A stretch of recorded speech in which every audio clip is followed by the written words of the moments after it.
No a jsme u lvů a já lvy zdravím u únorových horoskopů, který jsou příjemný, bohatý na dobrý zprávy a až na jeden kritický týden uprostřed února, ale s ohledem na pozitivní lvy to bude zanedbatelná záležitost v porovnání s celým měsícem, tak by to měl být vlastně únor i pro lvíčky víceméně příjemnej, nabitej energií, pozitivní energií, pozitivním myšlením. A pozitivním myšlením začneme a myslím si, že v tuhle chvíli už pozitivně myslíte a že máte tak jako kdyby díky silnému Merkuru takovou intenzivní potřebu něco jako zrealizovat, něco vymyslet. Teďka máte hromady nápadů a já honem nekam s nima. Skovejte si je. Ukliďte si doma, ukliďte hrablo, protože žádná zima už nebude a nechte to po čtvrtku, protože do čtvrtka on tam vedle Merkura, který je takový jakoby aktivní, taky tam taky Uran, který vlastně je v postavení, kdyby skutečně mohl působit tak, že by z toho, co vymyslíte do toho čtvrtka, mohl udělat úplně něco jiného při té realizaci. Takže tu realizaci si nechte až od čtvrtka dál, kdy to období bude velmi příjemný. Vlastně až do konce týdne i ten víkend byste si měli užít.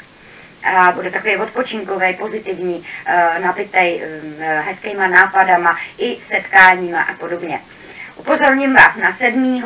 února, upozorňuji na něj všechny, protože to je takový den, kdy je to den ve znamení ztrát. A v případě lvů, který jsou vlastně ohniví znamení, tak tam byste mohli tratit v takové té oblasti ty energetické. To znamená, v tom lepším případě budete toho 7. jenom velmi unavený, v tom horším případě o něco přijdete, někdo vám něco ukradne, nebo byste se mohli s někým těžce zhádat a pak ztratit třeba například nějakou možnost potom dělat něco dál, nebo toho člověka nějakým způsobem třeba do budoucna nějakou spolupráci. Je to ale jenom jeden den, tak si na to dejte bacha. Naopak 8.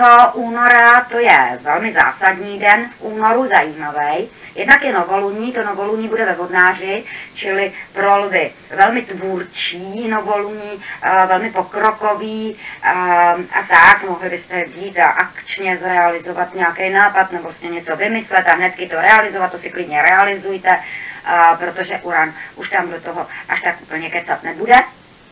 A on je to taky nový rok ve východní vlastně filozofii. A oni mají Silvestra. A začíná toho 8. února, nám začíná rok opice.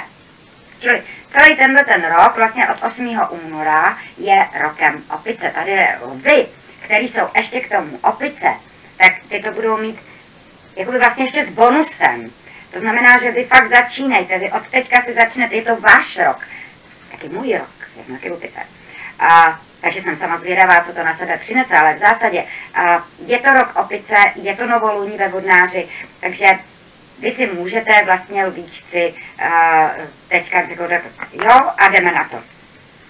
Tohle to vlastně příjemný od toho úplňku dál, teda od toho novoluní dál, bude trvat vlastně až do nějakého 15. 16. února, kdy by bylo dobrý zvolnit, přestože budete jako rozjetý, protože to je ten kritický, to začíná ten kritický týden vlastně únorový.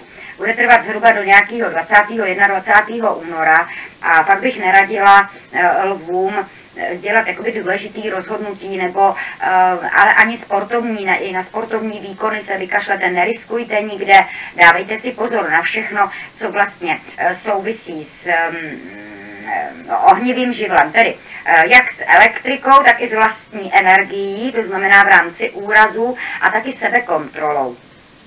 Je to prostě týden, který je kritický. Berte to tak, že po rovině osobní to ještě zdaleka není taková katastrofa, jsem řekla katastrofa, aby si to někdo nepřebral blbě, ale prostě globálně to bude mnohem horší, protože tady se vlastně všechny ty živly sejdou a ty planety se na sebe ani jedna vlastně v těch zásadních postaveních netváří tak, že by z toho mohlo vzejít něco extra pozitivního. Můžete sebou vzít stejně dobře stroje jako letadla, ale i elektrickou energii, stejně tak i jakoby velmi vyhrocený až velmi nebezpečně vyhrocený vztahy mezi lidmi, kteří mají opačný názor nebo jsou opačné kultury, politické strany a tak podobně.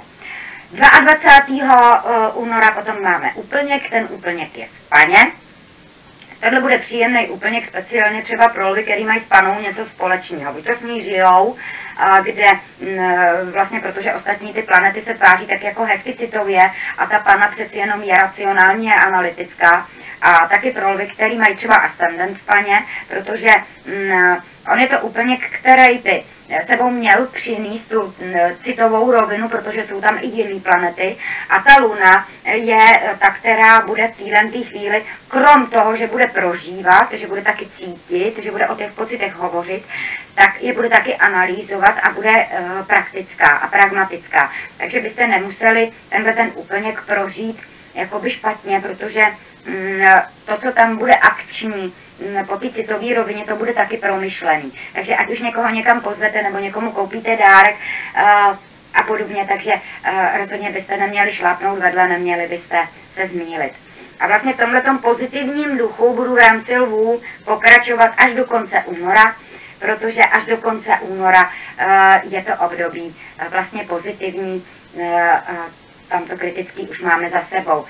Do konce února, vlastně do toho 28. by to pro lvy kolem zhruba 25. mohlo být i o nějakých dobrých zprávách, které můžou vzít na sebe podobu nějaké nabídky, třeba i nový práce a tak různě. Bude se to týkat vlastně všech oblastí, včetně teda tý citový, ale spíš to u těch lvíčků s ohledem na Merkur by tam mohlo být o té práci, o nových kontaktech, případně nových smlouvách, nabídkách, ze kterých do budoucna koukají i peníze. To jsem ale pozitivní, co?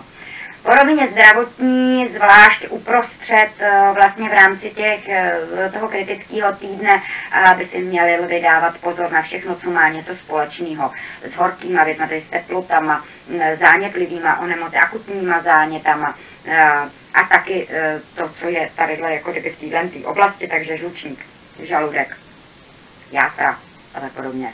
Ale jakoby v souvislosti s různýma spíš akutníma věcma, než chronicky dlouhodobejma. Jinak je ten únor fakt i pro lvy velmi příjemný.